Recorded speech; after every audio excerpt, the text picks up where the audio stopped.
Hey guys what's up. तो कैसे हैं आप सब लोग। Welcome back to your own channel Deepak Yadav science academy. Welcome to the daily Hindu news and editorial analysis of 25 of August 2020। तो guys आज है 25 अगस्त 2020 और है ट्यूसडे। देखेंगे आज का the Hindu complete newspaper. The Hindu complete newspaper को एनालाइज करेंगे from the view point of UPSC and the various competitive exams. तो गाइज सुबह ये वीडियो अपलोड नहीं हो पाई थी क्योंकि इंटरनेट कनेक्शन काफ़ी ज़्यादा बुरा था। तो अब यहाँ पर कुछ सही हुआ है तो मैं इस वीडियो को रिकॉर्ड करके अब अपलोड कर रहा हूँ। तो गाइज यहाँ पर सुबह ये नहीं कर पाए हम लोग, और ये मैंने टेलीग्राम पर सभी लोगों को इन्फॉर्म कर दिया था। तो गाइज अगर इस लेक्चर की पीडीएफ चाहिए आपको और इस न्यूज़पेपर की पीडीएफ चाहिए, द हिंदू न्यूज़पेपर चाहिए, तो आपको करना क्या है, डाउनलोड करना है टेलीग्राम डाउनलोड करने के बाद सर्च बॉक्स में टाइप करना है Deepak Yadav IAS academy. As you can see आपको दिख रहा होगा, यहाँ पर क्लिक करना, नीचे ज्वाइन का ऑप्शन आ रहा होगा, ज्वाइन कर लेना। अगर आपको यहाँ नहीं मिलता है तो लिंक मैंने डिस्क्रिप्शन में दे दिया है, डिस्क्रिप्शन में से जाकर क्लिक करके ज्वाइन कर सकते हैं। क्लिक करना ज़्यादा ज़रूरी है, ज्वाइन करना ज़्यादा ज़रूरी है, क्योंकि यहाँ पर आपको जो है नोट्स वगैरह सारी चीज़ें मिल जाती हैं। जैसे आज हमारे न्यूज़पेपर में DRDO के बारे में मेंशन है, लेकिन उसका बैकग्राउंड एनालिसिस नहीं मेंशन है। तो हम यहाँ पर इसका किसी भी जो कोई भी टॉपिक जो हमारा द हिंदू न्यूज़पेपर में होता है उसका background analysis, context, terms, facts, ये सारी चीज़ें हम आपको यहाँ पर टेलीग्राम पर दे देते हैं ताकि आपको कोई प्रॉब्लम ना हो, नोट्स बनाने की प्रॉब्लम ना हो। तो आप सारे आपको रेडीमेड नोट्स यहाँ पर मिल जाते हैं। तो गाइस टेलीग्राम को ज्वाइन कर लेना।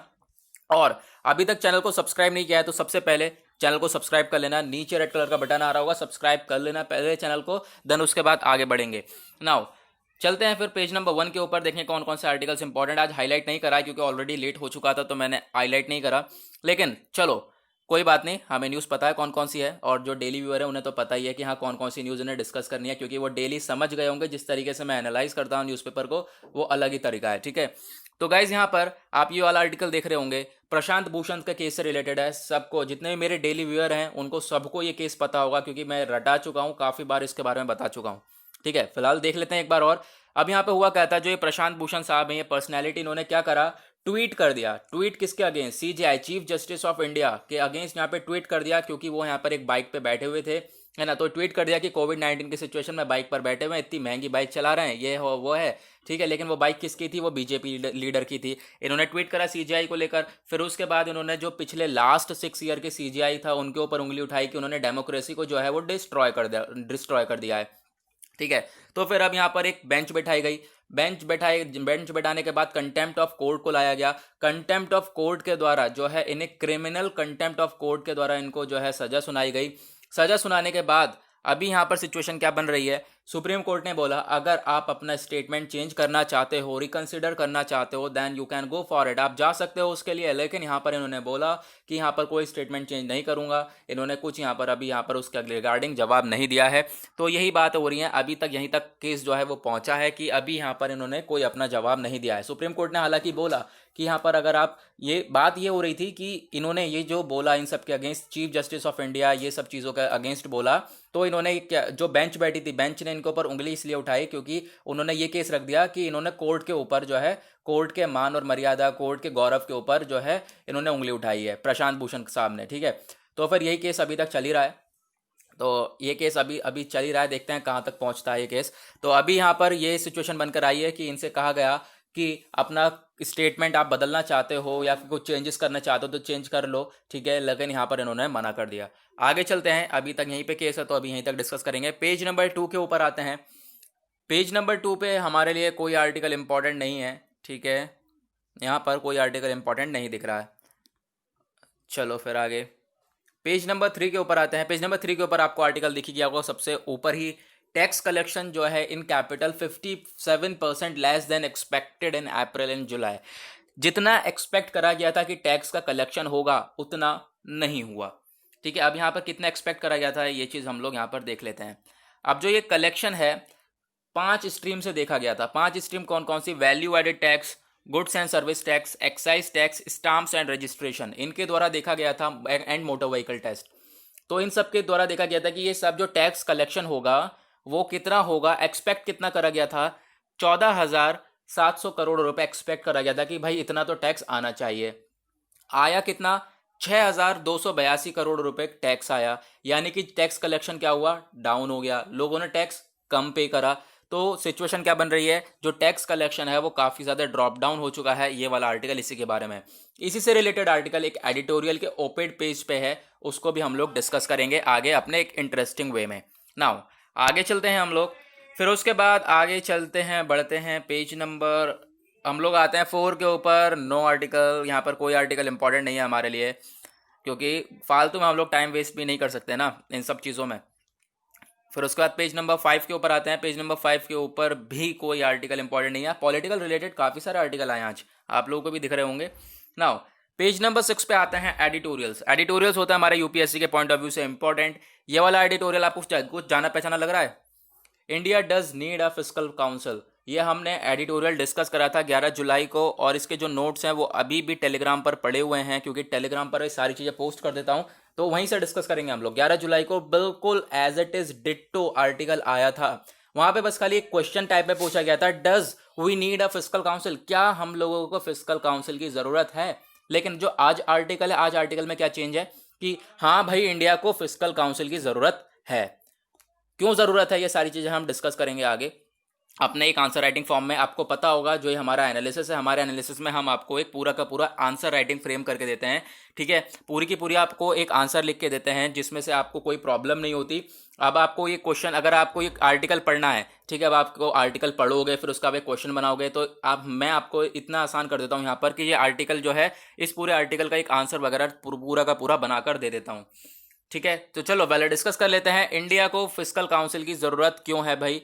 फिस्कल काउंसिल होता क्या है ये आपको पता चल ही गया होगा, आपको नाम से समझ में आ रहा है फिस्कल काउंसिल। फिस्कल मतलब क्या होता है, मनी, मनी की रिलेटेड काउंसिल की जो चीज़ों को देख सके, जो चीज़ें क्या देख सके, जो यहाँ पर गवर्नमेंट है, गवर्नमेंट के साथ क्या होता है, पैसा कितना आया गवर्नमेंट के पास, पैसा कितना उन्होंने खर्च किया, ठीक है, क्या सिचुएशन बन रही है गवर्नमेंट के साथ पैसों को लेकर, तो ये सारी चीज़ों को देखना वो हमारा काम करेगा फिस्कल काउंसिल। तो अभी इंडिया में फिस्कल काउंसिल की कोई बॉडी नहीं है, तो यही बात करी जा रही है कि हाँ भाई इंडिया को ज़रूरत है एक फिस्कल काउंसिल, एक इंडिपेंडेंट ये बॉडी बनाई जाए, जो कि गवर्नमेंट जो भी काम कर रही है, गवर्नमेंट के पास जितना टैक्स वगैरह आ रहा है, वो कहाँ कहाँ पैसा लगा रही है, इन सब की देखरेख करे, वो कौन सी बॉडी करेगी, फिस्कल काउंसिल। इस वजह से हम लोगों को लाना काफ़ी ज़्यादा ज़रूरत है, ठीक है। चलो फिर इसको हम लोग डिस्कस कर लेते हैं अपने टेलीग्राम में, अपने दीपक यादव स्टाइल में। चलो फिर यहाँ पर ये देखोगे, ये जो मैसेज है ना, ये वाला मैसेज कह रहा हूँ, ये जो आर्टिकल है ये मैंने फॉरवर्ड करा है ऊपर से, ठीक है, ये मैंने फॉरवर्ड करा है क्योंकि ये बिल्कुल सेम आर्टिकल आया था 11 जुलाई को,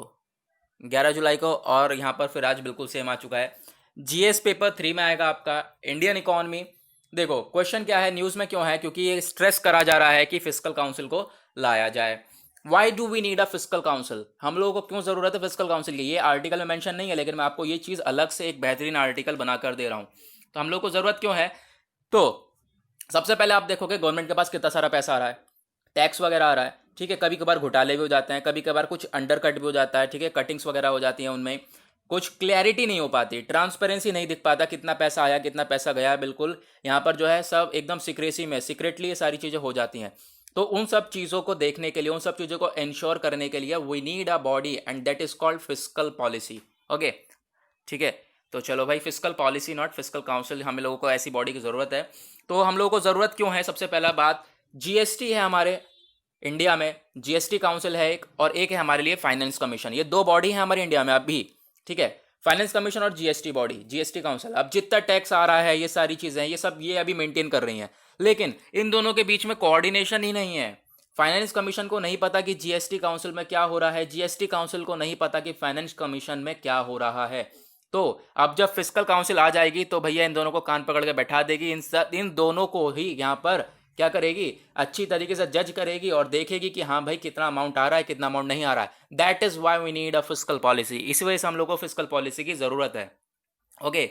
उसके बाद एक आर्टिकल आता है, आर्टिकल 293 का 3, यहाँ पे क्या बोलता है, कॉन्स्टिट्यूशन हमारी संविधानिक आर्टिकल है, ये बोलता है कि हम लोगों को क्या करना चाहिए, कॉन्स्टिट्यूशनल चेक करना चाहिए। यहाँ पर जितनी भी बोरोइंग्स, यानी कि इंडिया कितना पैसा ले रहा है बाहर से, इंडिया के पास कितना पैसा आ रहा है इंडिया की गवर्नमेंट के पास, इन सबको चेक करने के लिए हमारे पास एक बॉडी होनी चाहिए। बट यहाँ पर अभी ऐसा कुछ नहीं है, लेकिन आर्टिकल तो हमारा बोलता है ना होनी चाहिए, तो उसके लिए हम लोग को ज़रूरत है फिर से फिस्कल काउंसिल की ज़रूरत है। तो ये सारे पॉइंट्स हो गए कि क्यों ज़रूरत है, ठीक है। अब कुछ एक्सपर्ट कमिटीज़ हैं, ठीक है, कमिटीज बहुत ज़्यादा इंपॉर्टेंट होती है यूपीएससी के पॉइंट ऑफ व्यू से। तो कुछ एक्सपर्ट कमिटीज ने रिकमेंड करा है कि हाँ भाई हमें एक इंडिपेंडेंट फिस्कल काउंसिल की ज़रूरत है। And the first committee is N K Singh committee. 2017 में एनके सिंह की कमेटी आई। उन्होंने बोला कि भाई फिस्कल रूल्स की सेटअप करने की काफ़ी ज़्यादा ज़रूरत है, फिस्कल काउंसिल को लेकर आया जाए। फिर 2018 में डीके श्रीवास्तव की कमेटी आई। इन्होंने भी यही बोला कि जो फिस्कल काउंसिल को हम लोगों को ज़रूरत है, फिस्कल काउंसिल लाई जाए, एक इंडिपेंडेंट बॉडी हो जो कि किसी के बस में ना हो, वो अपनी तरफ से चीज़ों को देखभाल करे और एक जो है हम ट्रांसपेरेंसी मेंटेन करके रखें कि सबको पता चले कि कितना अमाउंट आया, कितना अमाउंट गया, ये सारी चीज़ें मेंटेन करके चले। दैट इज़ वाई यहाँ पर हम लोग को एक इंडिपेंडेंट फिस्कल काउंसिल की ज़रूरत है। ये कमेटी ने भी रिकमेंड कर दिया। तो ये सारी चीज़ें हैं, आप यहाँ पर देख सकते हो। और फिर इंपॉर्टेंस क्या है, अब यहाँ पर इंपॉर्टेंस की भी बात आती है तो इसको भी डिस्कस कर लेते हैं। देखो, इतना आज का कॉम्प्लेक्स पॉलिटी है, इतनी खतरनाक यहाँ पर काफ़ी ज़्यादा हो चुका है सिस्टम। और किया यहाँ पर आप देखोगे कि जो ये सारी चीज़ें हैं कि पैसा वगैरह में कटिंग वगैरह काफ़ी ज़्यादा हो जाती है, पैसा कट कर लेते हैं। हम लोगों को भी कुछ पता ही नहीं है, हम लोगों को क्या पता चल रहा है यार। गवर्नमेंट अपना काम कर रही है, गवर्नमेंट के पास पैसा आ रहा है, कितना आ रहा है, कितना टैक्स कलेक्ट कर रहा है, ये सब हमें कोई इन्फॉर्मेशन नहीं मिलती। क्या पता सही मिलती है नहीं मिलती है ना, ये भी चीज़ें हैं। तो फिर फिस्कल काउंसिल जो है इसको ध्यान रखेगी, ठीक है, इन सब चीज़ों को देखेगी, मेंटेन करेगी, ऑडिट करेगी। तो दैट इज़ वाई यहाँ पर ज़रूरत है फिस्कल काउंसिल की। और इंपॉर्टेंस भी इसकी काफ़ी ज़्यादा फील होती है, ठीक है, होगी, हो रही है। क्यों हो रही है? क्योंकि बहुत पैसा आ रहा है लेकिन हम लोग को पता नहीं चल रहा। फिस्कल काउंसिल होगी तो इन सब चीज़ों को देखेगी। तो आई होप गाइस आपको ये समझ में आ गया होगा फिस्कल काउंसिल। नाउ चलते हैं वापस अपने न्यूज़पेपर के ऊपर। इसको हमने डिस्कस कर लिया, इंडिया को ज़रूरत क्यों है, ठीक है, ये सारी चीज़ें। तो चलो अब हम आगे चलते हैं अपना बैक एंड फोर्थ।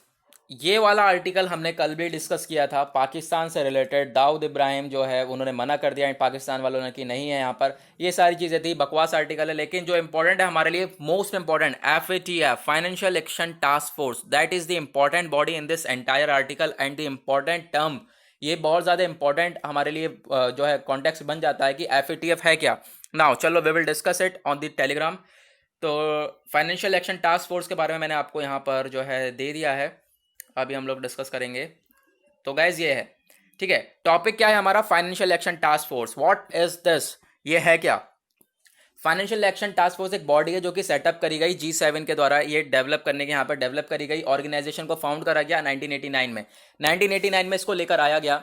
और काम क्या था इसका, जो भी मनी लॉन्ड्रिंग हो रही है, मनी से घोटाले हो रहे हैं, मनी लॉन्ड्रिंग हो रही है, ब्लैक एंड वाइट जो मनी का खेल हो रहा है, ठीक है, ये सारी चीज़ें हो गई। फिर इसमें एक और चीज़ ऐड कर दी गई 2001 में, वो क्या कि जो टेररिज्म फाइनेंसिंग होती है, यानी कि देखो कोई भी आतंकवाद ऐसे नहीं उठता, उसको कोई ना तो कोई पैसा दे रहा होगा तभी तो वो ग्रो हो रहा है, उसके पास तभी वेपन्स वगैरह आ रहे हैं, उसके पास कोई पैसा चार्ज कर रहा है, उसे पैसा दे रहा है। तो फिर इन सबको चीज़ को देखते हुए financial action task force body को लाया गया कि यहाँ पर ये जो टेररिज्म फाइनेंसिंग है उसको देखेगा, अगर कोई ऐसी सिचुएशन बनेगी तो फिर उस कंट्री के खिलाफ जो है वो स्टेप उठाएगा। इस वजह से इसको बॉडी को लाया गया। फिर आप देखोगे ये जो बॉडी है 2 लिस्ट मेंटेन करके चलती है अपनी, ठीक है, एक लिस्ट बनाती है अपनी ब्लैक लिस्ट, एक होती है ग्रे लिस्ट। इन 2 लिस्ट में अगर कोई भी कंट्रीज ऐसा कोई स्टेप उठाती है मनी लॉन्ड्रिंग का या फिर टेररिज्म फाइनेंसिंग का, तो फिर इन लिस्ट में डाला जाता है। ग्रे लिस्ट अभी भी सेफर लिस्ट कही जाती है, लेकिन ग्रे लिस्ट काफ़ी ज़्यादा यहाँ पे बुरा प्रभाव पड़ता है कंट्री के ऊपर, क्योंकि जो भी ग्रे लिस्ट में होता है फिर वो ग्रे लिस्ट के बाद ही ब्लैक लिस्ट में आता है, और ब्लैक लिस्ट में अगर आ गया तो समझ लो कंट्री की धज्जियाँ उड़ गई। GS पेपर 2 और GS पेपर 3 में आएगा आपका ये। तो हम देख लें 2 लिस्ट कौन सी मेंटेन करता है। सबसे पहले ग्रे लिस्ट। ग्रे लिस्ट में जो कंट्री आ गई समझ लो फिर भी नॉर्मल है, ठीक है, उसको वार्निंग वगैरह दे दी जाती है। लेकिन उसके आगे बाद अगर ब्लैक लिस्ट में आ गई तो ब्लैक लिस्ट में जो है फंडिंग वगैरह ये सारी चीज़ें बंद कर दी जाती हैं, बिल्कुल मनी लॉन्ड्रिंग, फंडिंग, ये सबके अगेंस्ट जो है कंट्री के खिलाफ स्टेप उठाया जाता है। That is called financial action task force and that is the important topic in this entire article, ठीक है। तो इसके लिए हमारा सिर्फ फाइनेंशियल एक्शन टास्क फोर्स ही इंपॉर्टेंट था। नाउ आगे चलते हैं। आगे आपको ये वाला आर्टिकल दिख रहा होगा, हेल्थ सेक्टर से लेकर है। आपको भी पता है कि कोविड-19 ने हेल्थ सेक्टर की धज्जियां उड़ा के रख दी हैं, ठीक है, धज्जियां ही उड़ा दी हैं। सबको अपनी औकात पता चल गई है, कोविड-19 ने बता दी है सबकी औकात कि यहाँ पर हेल्थ सेक्टर आपका कैसा है, ठीक है, हर कंट्री का कैसा हेल्थ सेक्टर है ये बता दिया गया है। तो यही पूरा आर्टिकल उसी के बारे में लिखा हुआ है कि हेल्थ सेक्टर जो है वो बहुत ज़्यादा कमज़ोर है, ये सारी चीज़ें हैं। इसमें एक आध चीज़ इंपॉर्टेंट है जो कि हम लोग देखेंगे, एक स्कीम है, government scheme, we will discuss that. But उससे पहले मैं बता दूं जो यूनिवर्सल हेल्थ कवरेज है, देखो UHC, यह है क्या, नाम से पता चल रहा होगा, हेल्थ कवरेज, यानी कि जो पूरे के पूरे यूनिवर्स का जो हेल्थ कवरेज है उसको देखना। ठीक है, इक्वलिटी हेल्थ को यहाँ पर जो है वैल्यू देना, तो यूनिवर्सल हेल्थ कवरेज का काम है, और वो क्या हो चुका है, लैक हो चुका है, lack of universal health coverage, यानी कि वही चीज़ जो है घट चुकी है, वही चीज़ कम हो चुकी है, यानी कि हेल्थ सेक्टर की धज्जियां उड़ चुकी हैं कोविड 19 की वजह से। कोविड 19 ने जो है सबकी औकात बता दी है कि यहाँ पर तुम्हारा हेल्थ सेक्टर कैसा है। तो फिर जो है अब हेल्थ सेक्टर के बहुत ज़्यादा बुरा है, इस वजह से यहाँ पर इस पूरा आर्टिकल लिखा गया है उसके ऊपर। नाउ जो हमारे यूपीएससी के पॉइंट ऑफ व्यू से इंपॉर्टेंट है, क्योंकि ये जो आर्टिकल है ये पूरे के पूरे ऑडियंस के लिए लिखा गया है, ये सिर्फ और सिर्फ यूपीएससी एस्पिरेंट्स के लिए नहीं लिखा गया है। हम लोगों को अपने लिए चीज़ें निकालनी पड़ेंगी। और आपको एक स्कीम दिख रही होगी यहाँ पर, ये आत्मनिर्भर भारत प्रधानमंत्री Jan Arogya Yojana, JAY, PMJAY, that is the important scheme for us. तो चलो हम लोग इसको डिस्कस कर लेते हैं। तो जीएस पेपर 2 में आएगा, ये हमारा गवर्नमेंट स्कीम टॉपिक है हमारा PMJAY, आयुष्मान भारत प्रधानमंत्री जन आरोग्य योजना। ठीक है, ये स्कीम है, गवर्नमेंट ऑफ इंडिया ने इसको रिलीज करा कि हम लोग फ्री एक्सेस हेल्थ केयर देंगे। ठीक है, फ्री में जो है हेल्थ केयर प्रोवाइड करेंगे, दैट इज वाई इस स्कीम को लॉन्च करा गया। लॉन्च कब करी गई ये स्कीम, सितंबर 2018 को लॉन्च करी गई ministry of health and family welfare के द्वारा। ओके, उसके बाद आप देखोगे जो PMJAY ये ऑफर करेगा कितने लोगों को सर्विस, 50 करोड़ लोगों को यहाँ पे जो है सर्विस करेगा, ऑफर करेगा। उसके बाद जो वर्ल्ड की largest government sponsored health care program है, ऑब्वियस सी बात है 50 करोड़ लोगों के ऊपर ध्यान दिया जा रहा है, तो वर्ल्ड की एकदम लार्जेस्ट स्कीम मानी जा रही है। और वो कौन सी है, PMJAY, that is the thing. Okay, यही आपके लिए इंपॉर्टेंट है, हमने इसको डिस्कस कर लिया ना। आगे बढ़ते हैं, एडिटोरियल्स को हमने डिस्कस करा अपने वे में, अपने तरीके में। ये वाला आर्टिकल फिर वही आ रहा है टैक्स के बारे में, कि जो टैक्स है वो कितना आया है, टैक्स जो है वो काफ़ी ज़्यादा डिक्लाइन हो चुका है, यही सारी चीज़ें इसके बारे में मेंशन है इस पूरे आर्टिकल में। आप भी देख सकते हैं इंडिया का जो टैक्स कलेक्शन है वो काफ़ी ज़्यादा डिक्लाइन हो चुका है, काफ़ी तेज़ी से जो है कम हो चुका है। आपको पता होगा एक डेटा बताया गया था अभी प्राइम मिनिस्टर के द्वारा कि कंट्री की पॉपुलेशन है 1.35 billion, 1.35 billion. Guys focus on this word, I am using the word billion not million. ठीक है, बिलियन, 1.35 बिलियन जो है वो इंडिया की पॉपुलेशन है, but the tax payers are 15 million. Okay, now I am using this word million. ठीक है, जो टैक्स पे कर रहे हैं लोगों, कितने लोग पे कर रहे हैं, 15 मिलियन। ठीक है, तो आप लगा सकते हो कि यहाँ पर 130 करोड़ की आबादी में सिर्फ और सिर्फ 1.5 करोड़ लोग जो है वो क्या कर रहे हैं, टैक्स दे रहे हैं। और ये सबसे ज़्यादा वो सिचुएशन बना देती है किसी कंट्री के लिए, यानी कि टैक्स वगैरह काफ़ी ज़्यादा कम पे हो रहा है। एक या फिर इसके पीछे एक रीज़न भी हो सकता है, आप देख सकते हो जो अनएम्प्लॉयमेंट रेट वगैरह है वो भी काफ़ी ज़्यादा डाउन हो चुका है। कोविड 19 की सिचुएशन ने बुरी हालत कर दी है पूरे के पूरे सेक्टर की, सभी लोगों की बुरी हालत हो चुकी है, किसी के पास पैसा नहीं है। लॉकडाउन में आप देखोगे कितनी प्रॉब्लम देखने को मिली, दैट इज़ वाई यहाँ पे कह सकते हैं कि जो ये हमारा टैक्स कलेक्शन है वो काफ़ी ज़्यादा डिक्लाइन हो चुका है। ये पूरा आर्टिकल उसी के बारे में। नाउ ये वाला आर्टिकल आपको रगो रगो में दौड़ रहा होगा, ये मैंने आपको बहुत ज़्यादा डिटेल में समझाया है। देखो पैलेस्टाइन की सिचुएशन है, इजराइल और यूएई। ठीक है, इजराइल और यूएई में दोनों में फ्रेंडशिप हो चुकी है, दोनों क्या हैं, डिप्लोमेटिक टाइज की तरफ बढ़ चुके हैं, क्योंकि यूएई ने इजराइल को एज अ स्टेट रिकॉग्नाइज कर लिया है। हुआ क्या है, इजराइल को ये कहा जाता है, मैं आपको बता दे रहा हूँ, जो भी नए व्यूअर्स हैं वो भी आए होंगे, वो भी देख रहे होंगे। इजराइल को क्या कहा जाता है कि इजराइल ने कब्जा कर करके यहाँ पे अपना इजराइल पूरा बसा रखा है, हालांकि पैलेस्टाइन के ऊपर भी यहाँ पे कब्जा कर रखा है। तो अब यहाँ पर कोई इसे रिकॉग्नाइज नहीं करता था, कोई इसे नहीं मानता था एज अ स्टेट, क्योंकि इसने कब्जा करके बनाया हुआ इजराइल। तो फिर क्या हुआ कि अरब कंट्रीज, सिर्फ 2 ऐसी कंट्रीज थी जिन्होंने इसे रिकॉग्नाइज करा था, वो थी इजिप्ट और जॉर्डन। अब ऐसी थर्ड अरब कंट्री आ गई यूएई, जिसने भी रिकॉग्नाइज कर लिया है इजराइल को। अब इजराइल को रिकॉग्नाइज कर लिया है तो दोनों के रिलेशन अच्छे हो गए, दोनों के रिलेशन अच्छे हो गए तो काफ़ी सारे डेवलपमेंट दिखेंगे दोनों के बीच में। अभी आपको देखा होगा, आपने रिसेंटली आर्टिकल डिस्कस किया था, दोनों के बीच में फ़ोन कॉल्स वगैरह भी स्टार्ट हो चुकी हैं। तो फ़ोन कॉल्स स्टार्ट हो चुके हैं तो धीरे धीरे जो है डेवलपमेंटल प्रोजेक्ट्स काफ़ी तेज़ी से बढ़ने चालू हो जाएंगे। लेकिन अब जो पैलेस्टाइन है वो तो एक यहाँ पे फुटनोट ही रह गया। ठीक है, पैलेस्टाइन की हालत वही रह गई। पैलेस्टाइन ये चाहता था कि इजराइल अलग रहे, पैलेस्टाइन अलग रहे, और दोनों को एज अ स्टेट जो है, एज अ कंट्री जो है पूरा का पूरा वर्ल्ड रिकॉग्नाइज करे, बट ऐसा कुछ हो नहीं पाया। और इजराइल को रिकॉग्नाइज करने लगा United Arab Emirates. That is the article, बहुत सिंपल सा आर्टिकल है ये। ओके, उसके बाद ये वाला आर्टिकल सिनेमा से रिलेटेड है, ये हमारे लिए इंपॉर्टेंट नहीं है ना। आगे चलते हैं पेज नंबर 8 के ऊपर। पेज नंबर 8 पर आते हैं तो यहाँ पर वही प्रशांत भूषण का केस, वही चीज़ें वापस घूम फुरा के, these are not important for us. ना आगे चलें तो हम लोग देखें कौन कौन से आर्टिकल्स हैं। देखो पेज नंबर 9 पे एक आर्टिकल आता है डीआरडीओ की लिस्ट में, ठीक है। डीआरडीओ की लिस्ट में, जो डीआरडीओ क्या है, defence research and developmental organisation, तो इसकी लिस्ट में अभी इसने क्या करा था, 101 डिफेंस इक्विपमेंट्स को एम्बागो करा था। एम्बागो यानी कि उन्हें कहा था अब हम इसमें इसको इंपोर्ट नहीं करेंगे, खुद अपनी कंट्री में जो है इसको बनाएंगे हम। अब इसने इसकी लिस्ट में 108 ऐसे डिफेंस आइटम्स आ गए हैं जो कि इंडिया खुद अपने आप डेवलप करेगा, इंडिया जो है अपने आप बनाएगा। अब इंडिया अपने आप जो है इसकी प्रोडक्शन करेगा, मैन्युफैक्चरिंग करेगा, तो फिर इंडिया बाहर वालों को भी बेच सकेगा, इंडिया की सिचुएशन अच्छी हो जाएगी।